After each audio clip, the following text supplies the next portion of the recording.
conversación y análisis con punto de vista. Aquí comienza Reunión de Pauta, con la conducción de Sebastián Aguirre.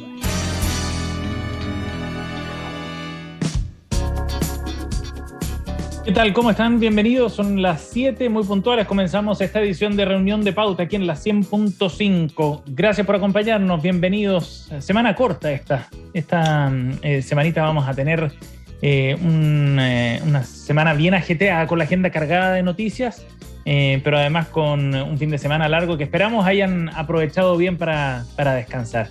Bienvenidos a los que están en la 100.5 aquí en Santiago, 99.1 de Antofagasta, en el 96.7 si estás en Valparaíso y Viña del Mar, o 96.7 también si estás en Temuco, y en pauta.cl, por supuesto. Nuestros panelistas conectados, muy puntuales también. Ya le vamos a dar la bienvenida a nuestro equipo de los martes para comenzar esta semana de Reunión de Pauta. Mauricio Rojas, profesor investigador de la Universidad del Desarrollo, nos acompaña hasta ahora. Bienvenido, Mauricio. Gracias, Sebastián, un gusto. Igualmente. María Olivia Recart, rectora nacional de la Universidad Santo Tomás, ex subsecretaria de Hacienda y miembro activo de Comunidad Mujer, también está junto a nosotros. ¿Cómo estás, María Olivia? Muy bien, semana corta, feliz. ¿Con las pilas recargadas o no? Totalmente. Bien, muy bien. Y Carlos Williamson también está con nosotros, profesor titular de Economía de la Universidad Católica y rector y profesor titular en la Universidad San Sebastián. ¿Cómo estás, Carlos? Bienvenido. Muy bien, Sebastián, muchas gracias. Gracias por acompañarnos. Quizás con las pilas recargadas después del fin de semana, pero inevitablemente un poco trasnochados después del debate de ayer, que va a ser nuestro primer tema. Antes de ir al tema principal de nuestro primer bloque, quiero hacer una ronda primero muy breve para ver qué les pareció el debate presidencial que transmitieron ayer los canales de televisión abierta. María Olivia, ¿te gustó o no el debate? No lo vi, demasiado tarde. No, me declaré en huelga. Me declaré en huelga, encuentro que a esa hora... Pero mucha gente le ha pasado eso. O sea, yo estoy muerta, tenía que levantarme a las 6:30 de la mañana, dije no, sí, prefiero el sueño, y lo leí la noticia hoy día, pero no puedo opinar, no lo vi, así que paso. Está bien. Carlos, ¿tuviste algo del debate? Ese comentario estratégico. Si va a opinar al final.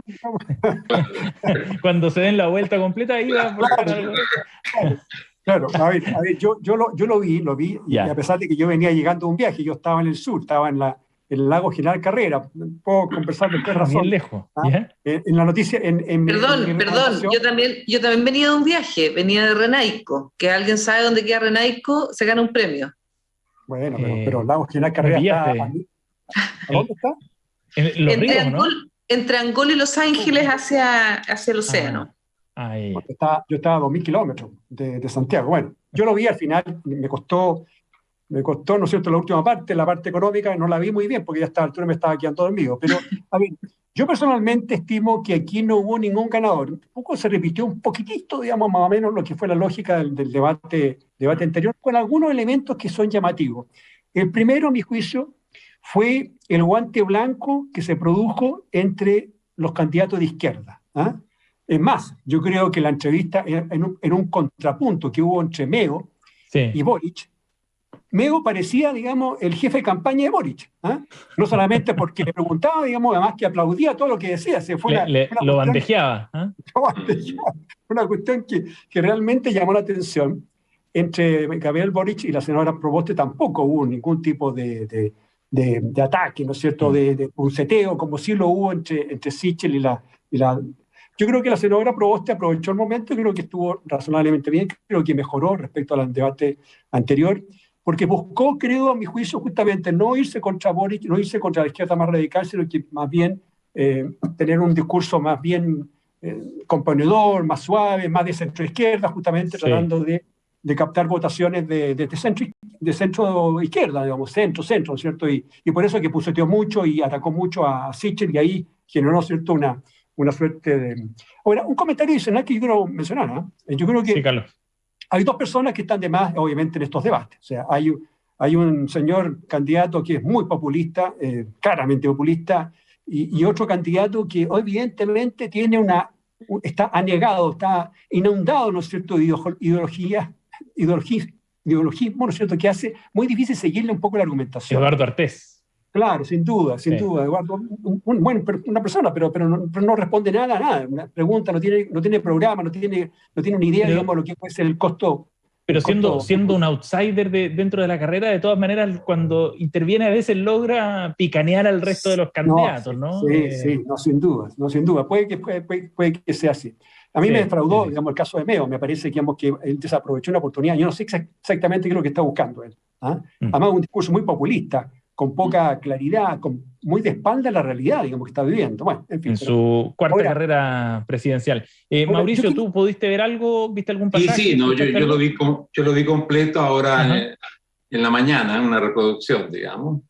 Y mira, yo creo que nadie ganó este debate, pero hay 3 que perdieron el debate. A ver. Para mí el perdedor más importante es Kast, José Antonio, por 2 elementos que quedaron flotando y que son muy, muy complicados para él.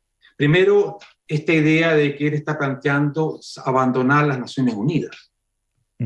Cosa que él no está haciendo. Lo que él estaba diciendo era que había que abandonar el Consejo de Derechos Humanos de las Naciones Unidas, pero se creó una confusión ahí y todo el mundo salió interpretando de que quería dejar Naciones Unidas, con lo cual Chile se convertiría en una especie de estado paria en el mundo, una cosa increíble. Y lo segundo, más grave todavía, es esto de los $12.000 millones, que según Boric sería el monto de los negocios de los Kast en Panamá. $12.000 millones es más que la fortuna sumada de los Piñera, Angelini, los Paulson y Ponce Lerú. Es descomunal. Ahora, en ese momento, Kast opta por decir a palabras necias, oídos sordos, y deja flotando esa cifra. Creo que fue un error bastante grande. Para mí, Boric también fue un perdedor, claro. No logró salir de esta imagen del joven débil, y cuando este joven débil está amenazado por un jadwe, por gente que tiene cancha, tiro y lado, digamos, le puede dar, creo que su imagen como aspirante a presidente sigue siendo muy débil y no se reforzó en absoluto.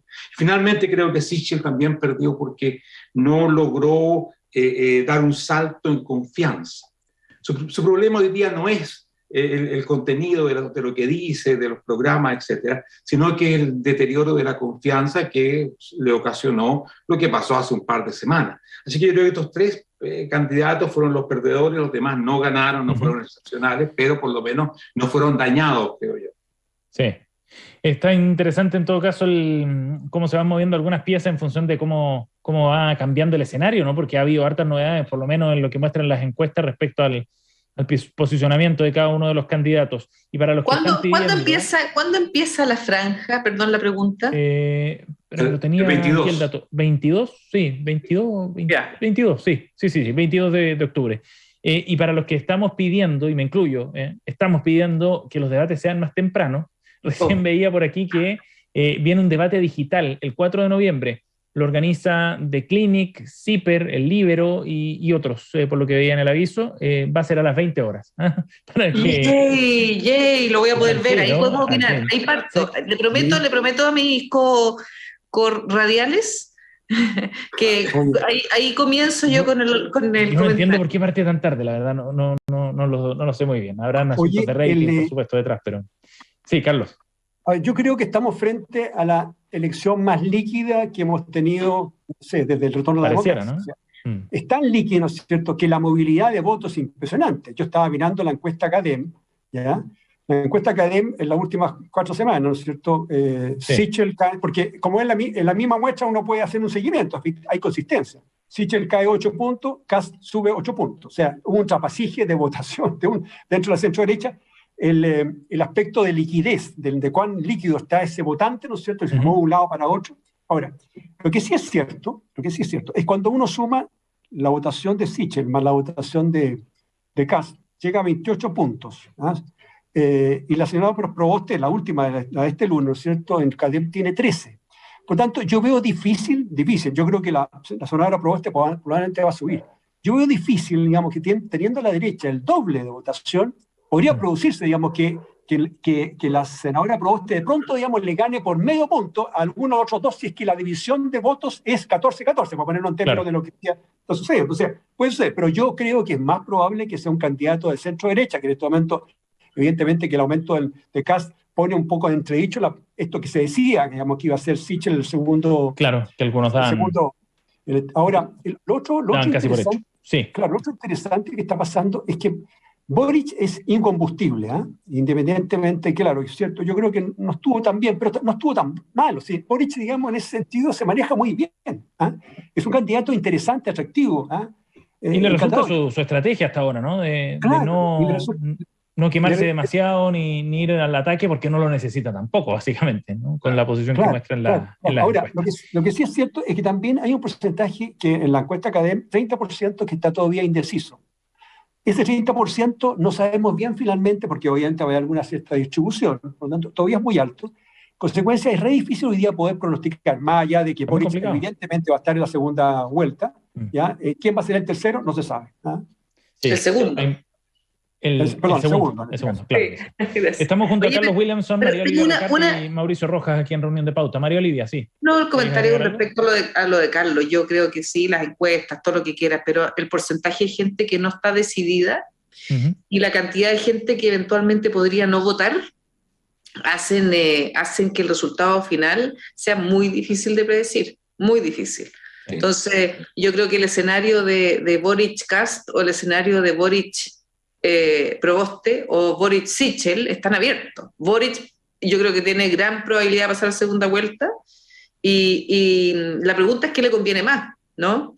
Porque yo, fíjate que veo el Boric Proboste inédito en Chile, inédito y difícil.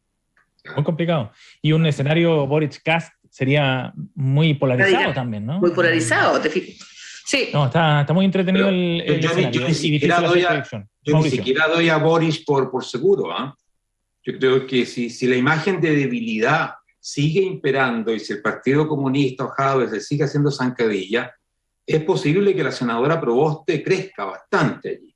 Porque después de todo, la figura de presidente le va a calzar cada vez menos a Boris si sigue con esta debilidad.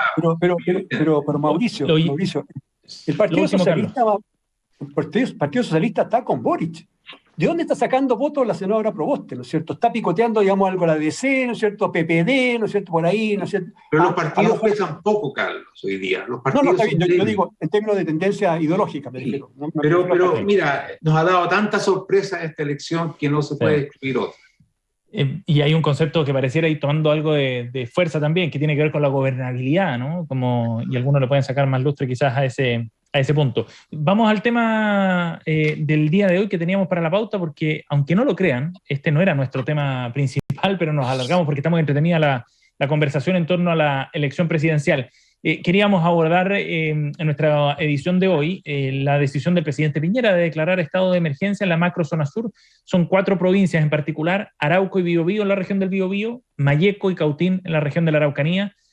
Un anuncio de decreto de estado de excepción constitucional de emergencia que se va a extender por 15 días. Y básicamente lo que significa es que estas provincias quedan bajo dependencia de los jefes de defensa nacional designados por el mandatario. Las Fuerzas Armadas prestan apoyo al trabajo de Carabineros y de la PDI en un momento de una escalada de violencia bien importante. Mauricio, ¿cómo analizas toda esta decisión? ¿Es un camino la militarización de esa zona para enfrentar la violencia? No, y no creo que sea en absoluto la intención del presidente. O sea, no creo que un presidente a 3-4 meses de terminar su mandato y con una probable acusación constitucional encima vaya a ni siquiera imaginar un hecho de verdadera militarización. Yo creo que esta es una medida que era necesaria, no menos por el paro de los camioneros. O sea, estábamos entrando en una situación de total descontrol en la macrozona sur. Y el presidente adopta una medida que yo creo que su efectividad es muy discutible. Además, creo que es una medida que le sirve mucho, si se produjeran hechos de violencia, a los grupos violentos provocadores, como los que se tomaron la Reserva Nacional de Malleco, que aparecen en un video llenos de armas. O sea, es realmente una provocación absoluta, lo que indica que estos grupos quieren realmente provocar enfrentamientos militares, ojalá muertos. Así que el presidente va con toda seguridad a evitar ese tipo de escenarios. Ajá. ¿María Olivia? Mira, a ver,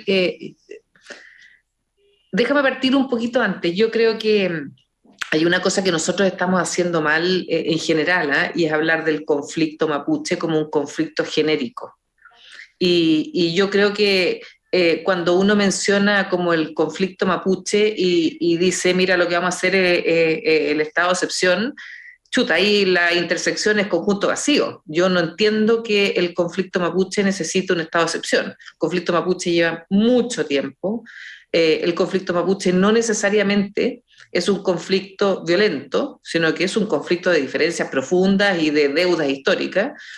Y lo que hay de conflicto violento, que puede estar vinculado a un grupo radicalizado de los mapuches, que podría estar vinculado al narcotráfico, que podría estar vinculado a otros tipos de violencia ideológica, no se ha resuelto en Chile por un montón de cosas y no se va a resolver en 15 días con estado de excepción.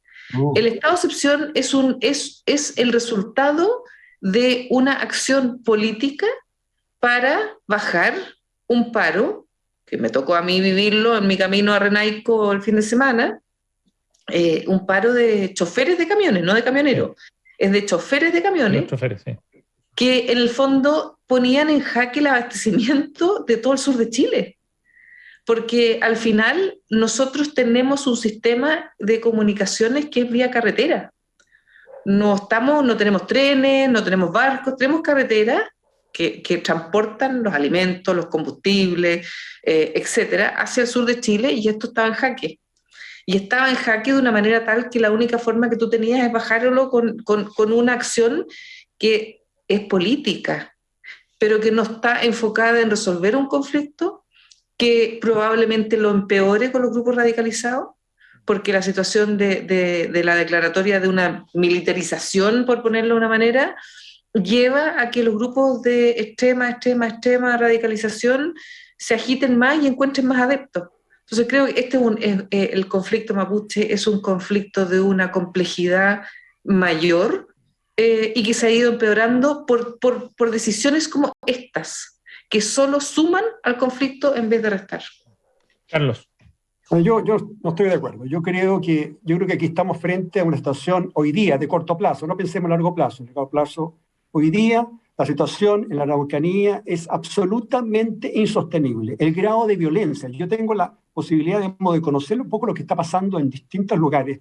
No es absoluto en 100%, pero hay rincones, digamos, donde es absolutamente necesario algún tipo de medida. En este momento nosotros no podemos llegar y, digamos, enfrentarnos a una persona, dialogar con alguien que está con el fusil, ¿cierto? Que es un poco lo que ha venido sucediendo. Ahora, creo que la decisión es políticamente muy incorrecta. En las circunstancias actuales que el presidente toma esta decisión es políticamente muy incorrecto, pero éticamente correcta. Hay que poner atajos. No se puede esperar, ¿no es cierto?, seguir esperando indefinidamente. Yo creo que hay que tomar el atajo. Ahora, yo quiero comentar algo más. ¿Ustedes piensan que esto está solamente alojado en la Araucanía? Eso no es así. Ya se extendió. No es así, pues, no es así. Claro. De hecho, hay dos provincias del Biobío que están en la misma... Exactamente. No, Biobío y Valdivia. Y llegó a la región de los ríos también. Demostraba, ¿no es cierto?, una declaración de un grupo LOF autónomo Beomal Cubrín, ¿no es cierto?, recuperación de la zona de Valdivia, Mafil, digamos, el pueblo, una ciudad mapuche, se tomaron un campo, ¿no es cierto?, y llegaron los carabineros, dispararon, lo sacaron los carabineros, uno herido, o sea, en este momento la situación está desbocada. Por lo tanto, aquí hay un asunto ético, ¿no es cierto? Nosotros no podemos dejar pasar, ¿no es cierto?, situaciones así, más allá de lo que puede significar desde el punto de vista político, las circunstancias... Pero del punto de vista ético que en 15 días no va a resolver nada. No, está bien. Pero, entonces, ¿cuál es la ética? Por eso que no es ético, Carlos, es político. Está bien. Porque ético es enfrentar el problema de fondo y tratar de encontrar una solución. Ahora, yo estoy de acuerdo contigo, la violencia debe ser castigada de todas formas, en todas partes, de la misma manera.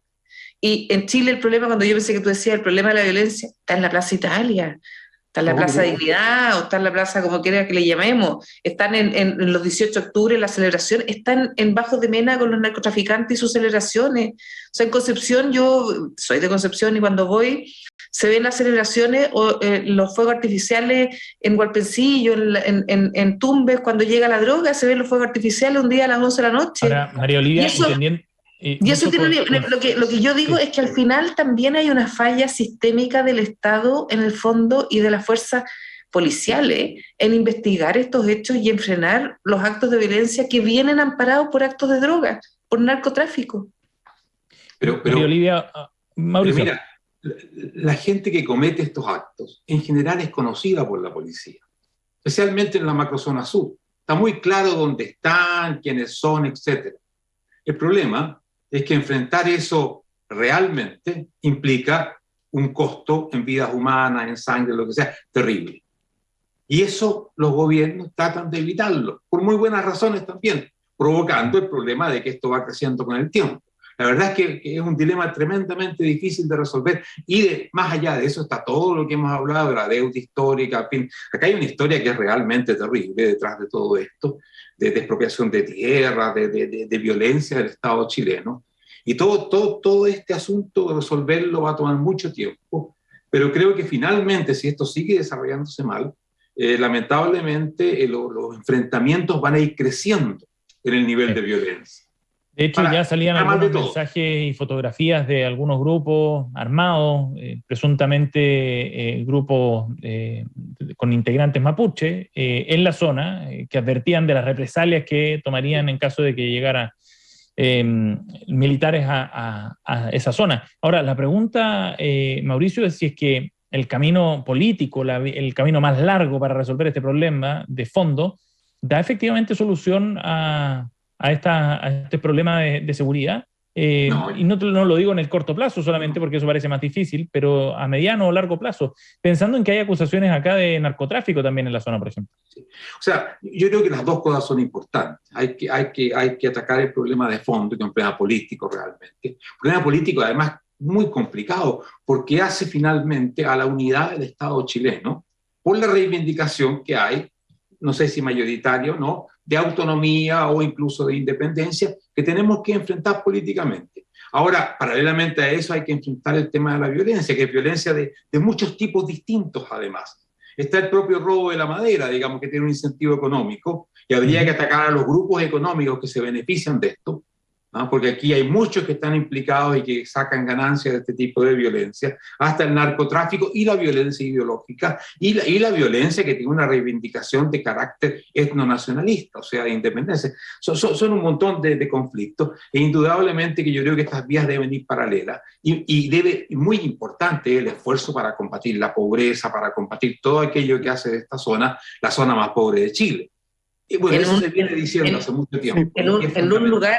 En un lugar, y yo concuerdo con Mauricio, en un lugar donde además, cuando tú miras los indicadores de pobreza, los indicadores de educación, los indicadores de un montón de cosas, con una cultura un poco aniquilada desde el punto de vista del Estado, ¿no? Y con un abandono del Estado, porque la pobreza en esta región son los indicadores más graves de pobreza que tenemos. Entonces, cuando tú miras y comparas, de verdad, y yo lo digo asumiendo todo lo que estoy diciendo, el Estado tiene una deuda que es histórica, pero además una deuda en esta mirada de la focalización de las políticas públicas en cómo hacer que el pueblo mapuche se sienta que pertenece y no que está fuera de. Y eso estar fuera de implica en los colegios que enseña el mapudungun, en respetar la cultura, sus creencias, un montón de cosas que por muchos años no hicimos. Y eso ha provocado generaciones de personas que han sido criadas en la exclusión. Y eso es un caldo cultivo enorme para lo que está pasando. Este es un círculo vicioso, además, porque si hay violencia, no hay inversiones.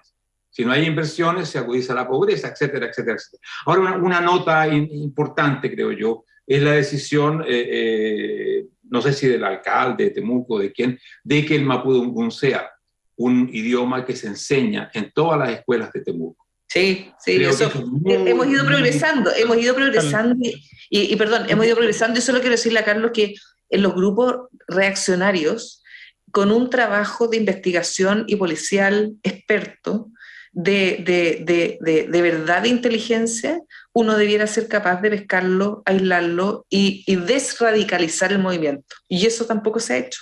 Carlos.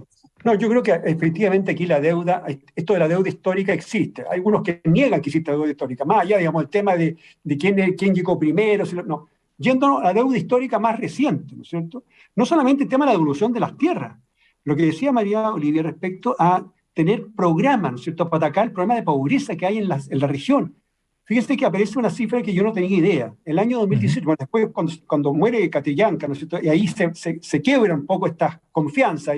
Pero después de eso no hubo ninguna voluntad política de parte del gobierno, ¿no es cierto?, de hacer algo. Simplemente dejó que esto siguiera, llegamos a la situación como estamos hoy día. Entonces, este es un tema que yo creo que aquí el gobierno, evidentemente, que llegó tarde, no hizo lo que tenía que hacer. Entonces, la cifra es interesante que muestra que los recursos disponibles en el presupuesto del año 2020 y 2021, disponibles, ¿no es cierto?, para gastar en la zona, se habían 100, hoy día se han gastado solamente el 30%. O sea, hay un 70% que no se ha gastado. O sea, no hay ejecución presupuestaria, digamos, simplemente porque el gobierno se echó para atrás, ¿no es cierto?, se cruzó el brazo y no hizo lo que tenía que hacer. Por lo tanto, aquí también hay un problema de desidia de parte del gobierno frente a un tema que claramente es muy necesario. Bueno, en su momento intentó abordarlo a través de Alfredo Moreno y el plan de la Araucanía allá en la zona, que terminó abruptamente tras el asesinato de Camilo Catrillanca allá en la región de la Araucanía. Estamos aquí en reunión de pauta junto a María Olivia Recarta, Carlos Williamson y Mauricio Rojas. Nos vamos a ir a una pausa, ¿les parece? Nos vamos a un corte, volvemos con más información, por supuesto, y temas de análisis que nos traen nuestros panelistas en nuestra sección de las noticias coladas. Antes queremos invitarlos a que se sumen al trabajo que está realizando Pauta junto a la Facultad de Comunicación de la Universidad de los Andes. Nos hemos unido para crear Watchdog Pauta, un servicio de fact-checking con muy buen olfato. Puedes encontrarlo cada viernes en las plataformas de Pauta. Nos vamos al corte y volvemos, 7:26.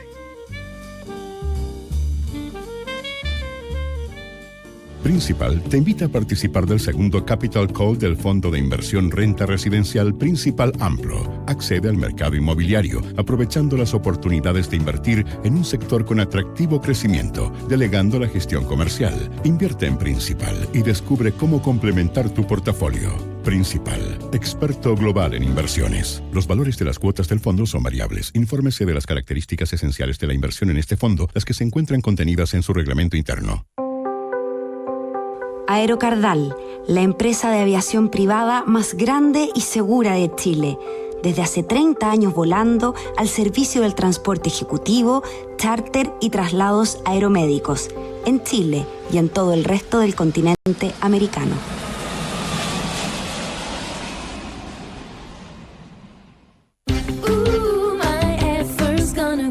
Sabes que hay muchos ingenieros especialistas, ¿verdad? Ingenieros industriales, ambientales, comerciales, informáticos, agrónomos. Y sabes que hay muchos bancos, pero hay bancos y bancos. Banco Internacional es un banco especialista, con soluciones precisas y a la medida. Porque si de tu empresa se trata, es tu mejor elección. Banco Internacional, expertos en banca empresa. Contáctanos en bancointernacional.cl o al 600-363-5000. Infórmese sobre la garantía estatal de los depósitos en su banco en www.cmfchile.cl.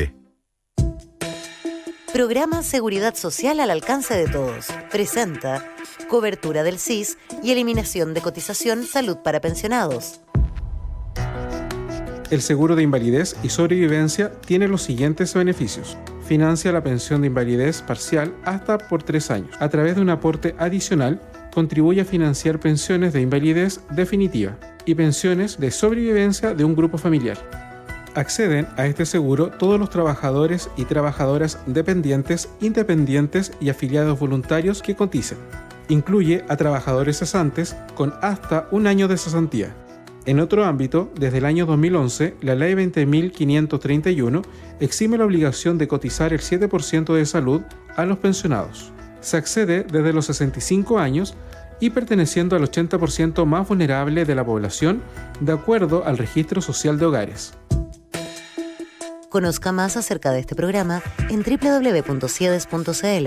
Esta es una iniciativa financiada por el Fondo para la Educación Previsional, FEP, administrado por la Subsecretaría de Previsión Social del Gobierno de Chile. www.previsionsocial.gov.cl. ¿Eres pyme y tu negocio se ha visto complicado porque no te pagan las facturas? En hmycia.com se hacen cargo de la cobranza judicial y extrajudicial de tus facturas impagas. Con más de 120 colaboradores entre abogados, profesionales y expertos y más de 150.000 juicios tratados, somos la mejor opción en cobranza. Además, si no recuperas el monto solicitado, no pagas. Llámanos al 800-001-207 y confía en nuestra gestión de cobranza. hmycia.com. Todas las tardes, de lunes a viernes a las 8 p.m., Christian Warnken nos invita a pasear con él y con sus invitados en su jardín. Media hora de conversaciones y reflexiones. Una invitación a regalarnos una pausa en medio del tráfago de todos los días. No dejes de escuchar los sonidos y palabras de Desde el Jardín en Radio Pauta. Ya estamos de regreso. Escuchas Reunión de Pauta. Pauta 100.5. Ya estamos de vuelta aquí en Reunión de Pauta, 7:30 en la 100.5. Nos juntamos con nuestros panelistas en nuestro capítulo de este martes 12 de octubre. Y vamos a recordarnos en nuestra efeméride del día de hoy a un tremendo personaje de la música docta. 12 de octubre del año 1935 nació Luciano Pavarotti en Módena, en Italia. Tenor, uno de los cantantes contemporáneos más famosos de las últimas décadas, considerado además por los expertos, los que saben, como uno de los mejores de toda la historia. Integró el selecto grupo de los tres tenores. Él, junto a Plácido Domingo y José Carreras, protagonizaron conciertos multitudinarios en los que interpretaban un repertorio clásico, también con temas musicales napolitanos, algunos hits incluso del género pop. Marcaron también una época en masividad desde el punto de vista de la música docta. Pavarotti ha recibido muchísimas distinciones, una de las más importantes, la del año 1988, de parte de su propio gobierno, el gobierno italiano, el Cavaliere di Gran Croce Ordine al Merito, la cruz de la Orden al Mérito de la República Italiana. Y lo recordamos a Pavarotti, por supuesto, escuchando un espacio, una sección de La Traviata en la interpretación del tenor italiano. Maravilloso.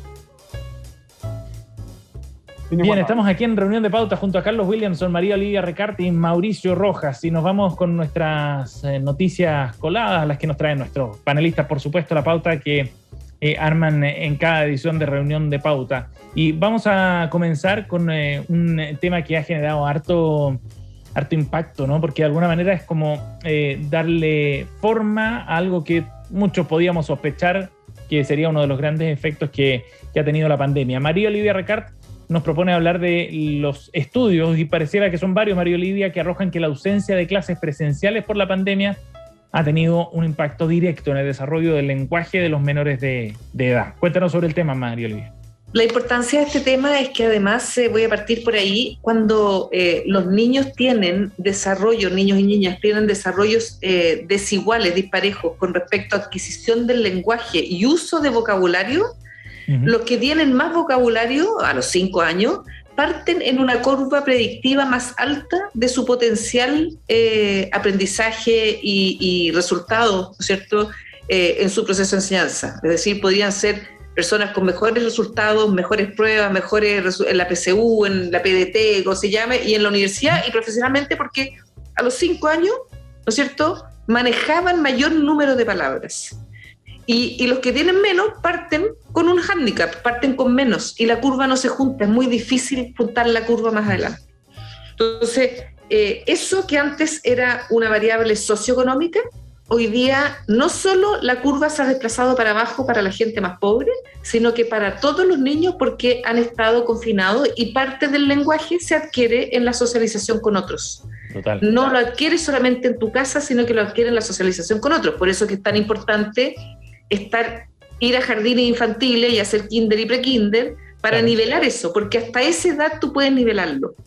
Un estudio de Inglaterra mostraba que 20-25% de los niños entre 3 y 5 años necesitaban más apoyo en lenguaje.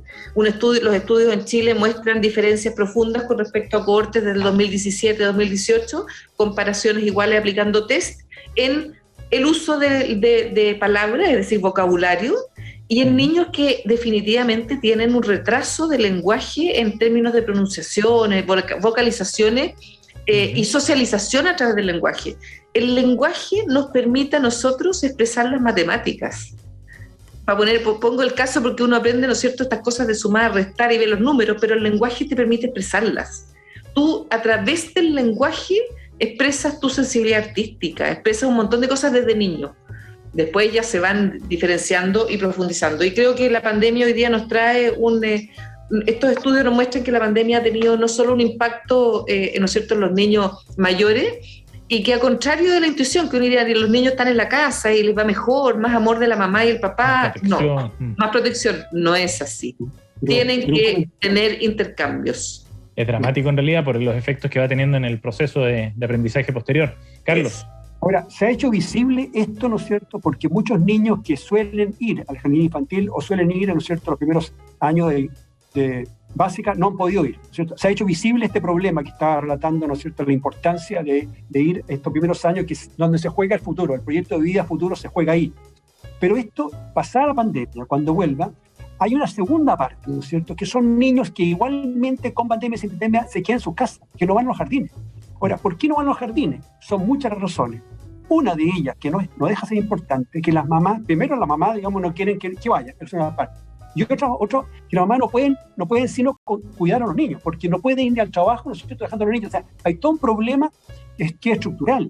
¿Cuántos niños son? Son miles de niños que van al jardín infantil. Por lo tanto, este problema, una vez que pase la pandemia, va a volver a surgir con mucha fuerza. ¿Qué pasa con los niños que no van al jardín infantil entre los 2 años y los 5 o 6 años, justamente donde comienza básica? Es un drama para el país. Es súper importante porque, bueno, hay un famoso filósofo que decía, con toda razón, que se piensa en palabras. Cada vez que pensamos algo, tenemos que formularlo en palabras. Entonces, si no tenemos palabras, si no tenemos diversidad de palabras, desarrollo de palabras, el pensamiento mismo se contrae. Ahora, yo pensaba que normalmente cuando se frustra o cuando se limita una capacidad humana, se desarrollan otras capacidades humanas.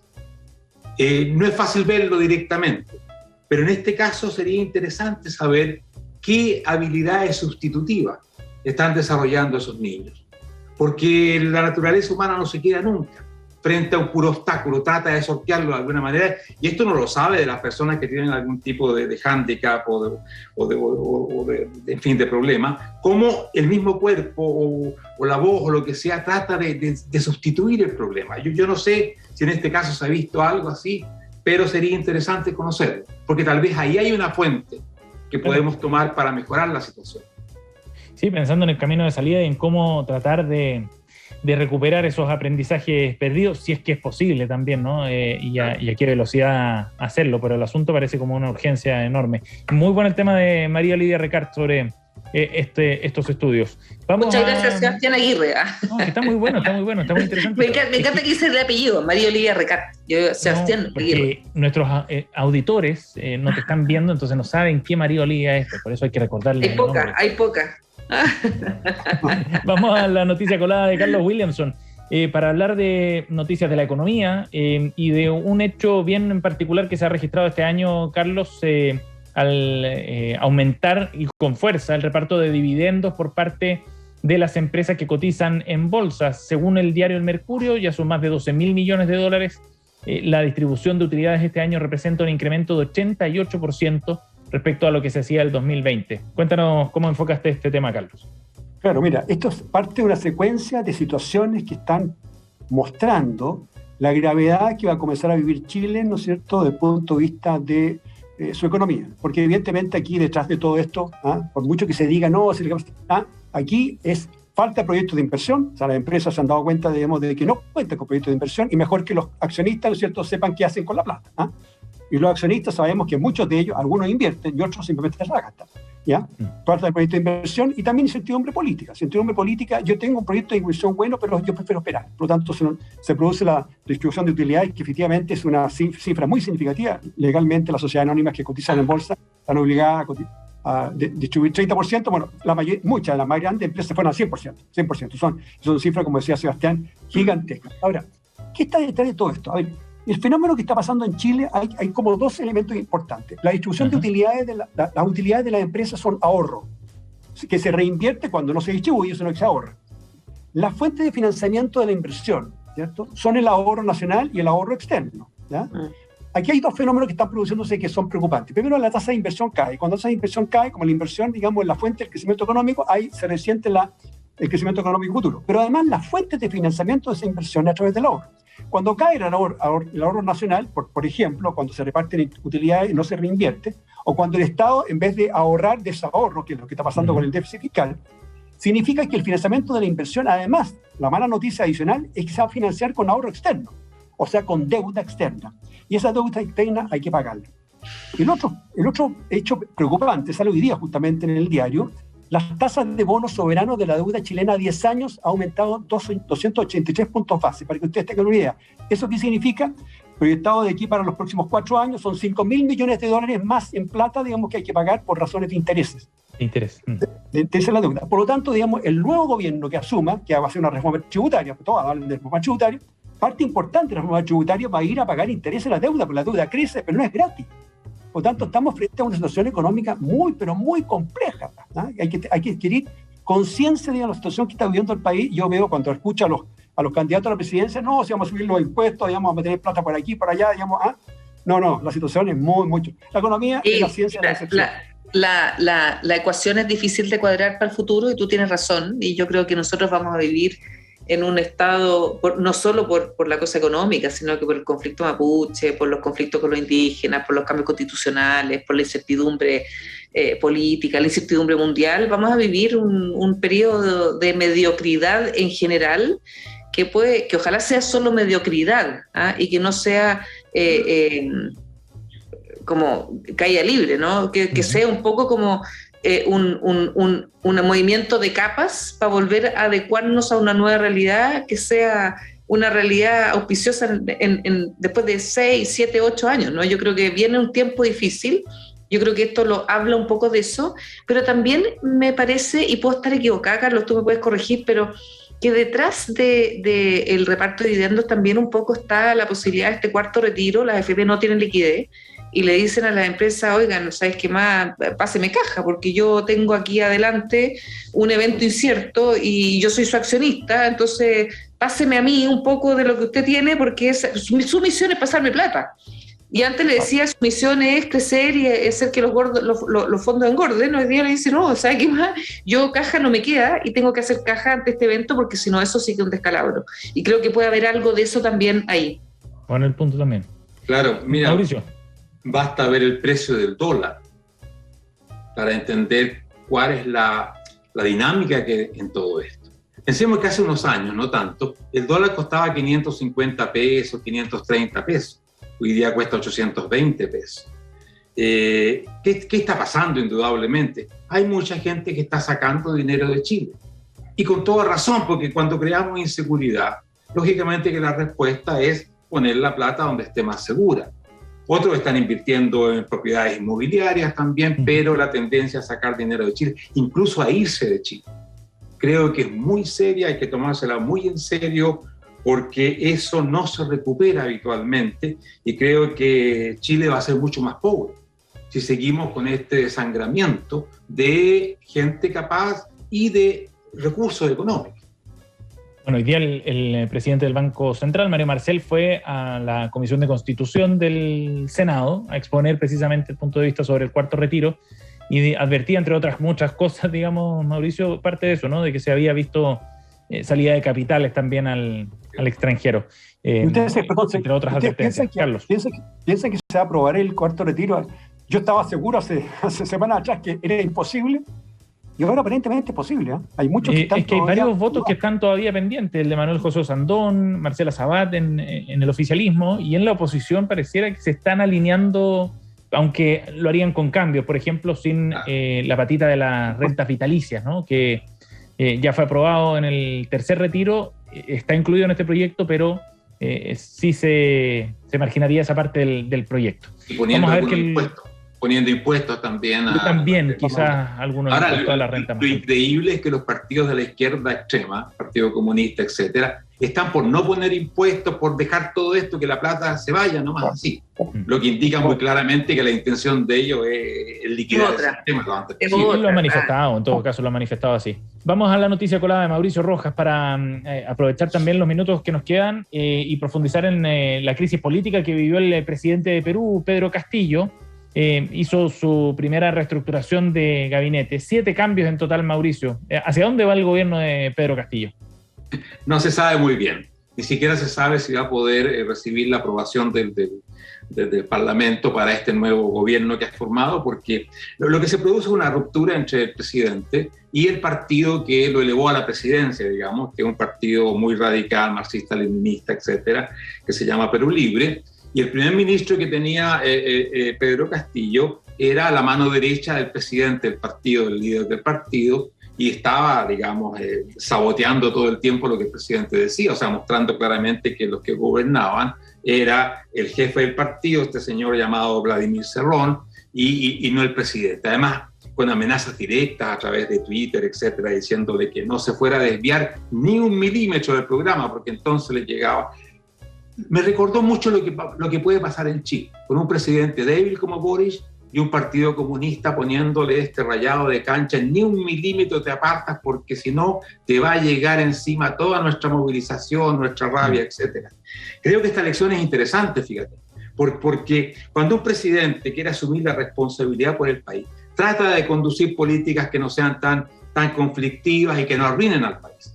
Sin embargo, los grupos radicales, sea el Partido Comunista Chileno o Perú Libre, no les interesa eso. A ellos les interesa la situación caótica en la cual creen que pueden llegar a tomarse el poder en un cierto momento. Por lo tanto, la elección de Perú yo creo que tiene gran relevancia para Chile. Un presidente débil, como seguramente Boric sería, es un peligro muy importante cuando hay un partido fuerte, vigilante y extremista como el Partido Comunista.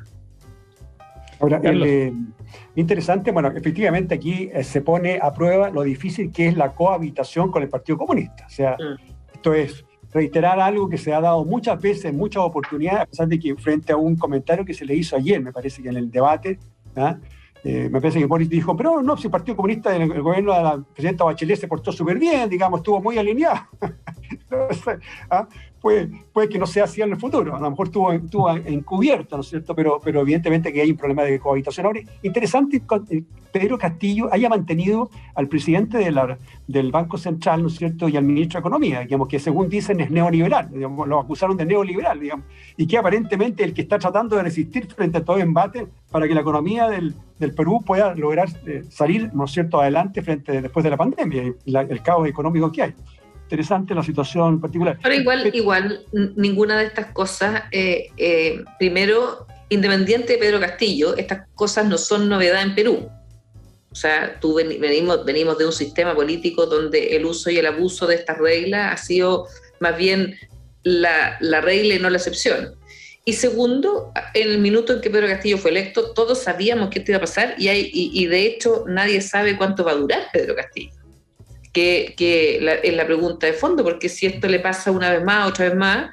Y tercero, yo creo que cualquier persona que no esté en el partido y metido un poco en la profundidad va a ser tachado de neoliberal, incluso si pertenece a sus filas, ¿no? Entonces el ministro de Economía que tampoco no tiene nada de tanto de neoliberal, es una persona instruida y una persona que ha estudiado, pero así como en el término no es Chicago Boy, ¿me entiendes? Entonces lo que pasa es que se corrió toda la discusión a un lugar que ni siquiera es la izquierda revolucionaria. ¿Sí? Yo creo que es como un poquitito un cuento Vargas Llosa, de Macondo, un poco de una historia de cultura muy metida en el barrio, en una, te fijas, en la provincia. Es una disputa provincial.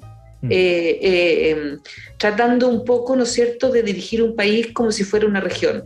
Y yo creo que eso es un riesgo que tenemos todos los países de América Latina en este populismo exacerbado y la descentralización y la lucha por los derechos, donde además en Chile tenemos una diversidad mucho más amplia que justifica estas diferencias. O sea, cuando uno va a Magallanes y te das cuenta de que República Independiente iba a Concepción, República Independiente iba al norte y República Independiente, y tú dices, chuta, tenemos miles de países adentro de Chile. Ahora, un comentario. Perú tiene un primer ministro que tiene que ser ratificado por el Congreso, o sea, tiene que ir al Congreso, hay que negociar. Esta señora Mirta Chávez, que entiendo que es la que asumió, aparentemente ha sido muy proclive a una asamblea constituyente. Entonces hay todo un cuento que todavía está por verse si efectivamente va a ser nombrado. Y claro, y cómo se van calibrando las cosas ahí en el Congreso. ante neoliberales o conservadores, son todos de izquierda, es un poco como Yanna Proboste y Boris, así, están todos por un lado. Están a la derecha. ¿Quién es más para amarillo? Los radicales, ¿Quién es más amarillo? Para los radicales, cualquier cosa, como dice María Olivia, que se salga del programa 1 milímetro, son amarillos, traidores y listos para que le hagan como a la señora esta Pikachu, que lo que le pasó más o menos, que indica en qué nivel de locura que estamos. Aquí en Reunión de Pauta estamos con María Olivia Recart, Carlos Williamson y Mauricio Rojas. Vamos a nuestra última sección. En los 6 minutos que nos quedan de programa, los datos y recomendados de nuestros panelistas. Carlos, ¿qué nos traes hoy día?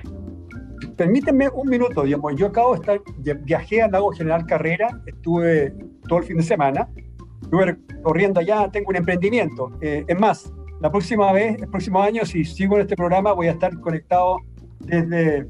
Vamos a estar todos desde allá. Vamos a estar. Claro. Oye, los patagones son bellísimas personas, ahí no hay problema, no hay violencia, no hay robo, no hay nada. Bueno, y ahí estuve en Chile Chico, y me encontré con que había una historiadora, una mujer que se llama Danka Ivanov-Bellman, ¿no es cierto?, que ha publicado mucho sobre esa zona, que se llama Lago General Carrera, Temporales de Sueños. Este es un libro publicado financiado por el gobierno regional de la zona, por una fundación Tehuelcho, muy interesante porque muestra una parte, digamos, de Chile que se conoce poco. Ustedes saben que la colonización de ese lugar, no más allá de 100 años atrás, ¿sí? Entonces, yo creo que es interesante conocer un poco lo que ha sido la colonización, lo que ha sido el Patagón, cómo se integró el Patagón, ¿no es cierto?, a la vida, que se siente chileno, se siente efectivamente parte de nuestro país, así que muy... Oye, preciosa zona, y solo voy a comentar que yo hace 29 años atrás, joven, rezagante, musculosa, hice Coyhaique Cochrane en bicicleta. Mira. Buen recorrido, ¿eh? Un gran recorrido, pero maravilloso, Coyhaique Cochrane, y pasamos por Chile Chico con carpa, alojando y todo, 10 días, maravilloso. María Olivia, ¿tu dato para hoy día? Pucha, tengo una pregunta súper básica, pero creo que ya lo hice. Sí, si me estoy repitiendo en el dato, tengo otro dato de plan B. Mi plan A es que voy a recomendar una serie. Voy a recomendar los dos. Una serie que se llama Escenas del Matrimonio. ¿La recomendé o no? La recomendaste la semana pasada. Entonces voy a recomendar. Entonces voy a recomendar un libro. Entonces voy a recomendar un libro que se llama que es sobre el lenguaje y que en realidad muy, muy, muy bonito. Porque es sobre, lo voy a poner aquí en cámara, y no sé si se va a ver ahora. Sí, ahí te vemos, sí. Ahí se va a ver. Sí. Ya, y se llama El infinito en un junco, Irene Vallejos, que es sobre cómo se inventó en la palabra, el libro. Cómo desde, ¿no es cierto?, desde las épocas pretéritas pasamos desde la oralidad al abecedario y desde el abecedario a escribir, o cómo pasamos desde la oralidad, que no es un fenómeno exento de complejidad, y que tiene momentos épicos como, ¿no es cierto?, la mítica Biblioteca de Alejandría, pero cómo se empezó a escribir, cómo esto nos llevó a los seres humanos a crear el abecedario, los epígrafes, los monitos, y a poner en papel, en papiros, en junco, etcétera, en piedra, ¿no es cierto?, en cerámica, palabras que recogían de la oralidad los cuentos. El clásico, ¿no es cierto?, la Ilíada y la Odisea, que era un cuento popular griego que se contaba en todas las partes, y que alguien, ¿no es cierto?, que se llamó Homero, nosotros presumimos, lo puso por escrito y hoy día lo conocemos como lo que es, pero eran historias orales. Muy entretenido. Suena muy bueno. Sí, Irene Vallejos, El infinito en un junco.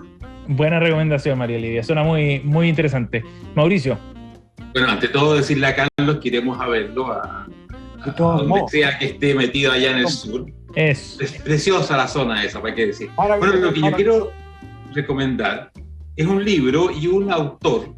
El autor es Francis Fukuyama y el libro en español se llama Identidad. Ajá. Este hombre es tremendamente productivo, yo creo que es el cientista político más importante que existe hoy día. Y este libro trata justamente del tema de la identidad, que está súper importante. Y el subtítulo en español es La demanda de dignidad, mira qué apropiado, y las políticas de resentimiento. Solamente ese subtítulo nos dice lo interesante que es este libro. Francis Fukuyama está, por supuesto, en español. Léanlo y lean otras obras de Francis Fukuyama realmente interesantes. Qué bueno, arriba dice en inglés, dice as wise as it is compact, es decir, tan sabio como es de compacto. Me parece estupendo, la sabiduría compacta. Porque es corto, se lee rápido y es muy, muy bueno, muy interesante. Buena recomendación. Mauricio Rojas, María Olivia Recardi y Carlos Williamson han estado con nosotros aquí en Reunión de Pauta. Qué gusto verlos de nuevo. Buena Empezamos semana, la hora, terminamos la hora y solo es martes y nos quedan 3 días de la semana. ¡Uy! Maravilloso, partimos con el pie derecho de la semana. Que te vaya bien, Sebastián. Chao. Gracias. Bien. Chao, gracias. Saludos, Mauricio. Gracias también por acompañarnos a ustedes aquí en la 100.5. Estamos cerrando esta edición de Reunión de Pauta. Ya viene desde el jardín Cristian Barken, conversa con el analista político Max Colodro sobre el debate presidencial de anoche, lo que dejó la discusión ayer entre los candidatos. En unos minutos ya está aquí en la 100.5 Cristian Barken. Que tengan un buen descanso. Nos vemos mañana. Chao. Acabas de escuchar una hora de